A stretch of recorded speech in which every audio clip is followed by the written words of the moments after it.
House Bill 2000. Imagine this. A teacher notices an adult repeatedly messaging one of her students, flattering, isolating, and grooming them for abuse. The messages cross the line, and the adult is charged with child grooming. But under old Texas law, even a conviction for grooming didn't automatically require that person to register as a sex offender. What the bill says it does.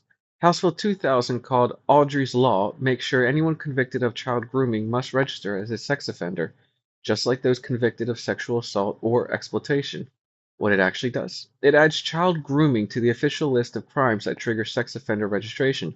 This means prosecutors and law enforcement can now require registration for grooming convictions, while past offenders remain unaffected since the law only applies to crimes committed after September 1st, 2025. Who benefits? Children and families who gain stronger protection. Law enforcement who now have a clear legal tool to track grooming offenders. Victims advocacy groups that fought to close this gap. Who pays the price? Offenders convicted of grooming after the effective date.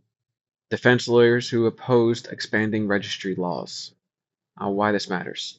House Bill 2000 fixes a real gap in the law between adding bureaucracy or hidden costs. It keeps public safety at the center, ensuring grooming offenders can't slip through the cracks. For Texans, it's a reminder that laws can be strengthened when community pressures meet bipartisan resolve. Questions to ask your lawmakers.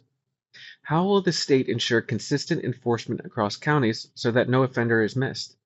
Should similar reforms apply to older cases that still pose a risk to children today? And how can Texans track whether this law is being applied fairly and effectively? Bottom line, House Bill 2000 is a clean, focused fix that strengthens child protection without expanding government power or weakening oversight.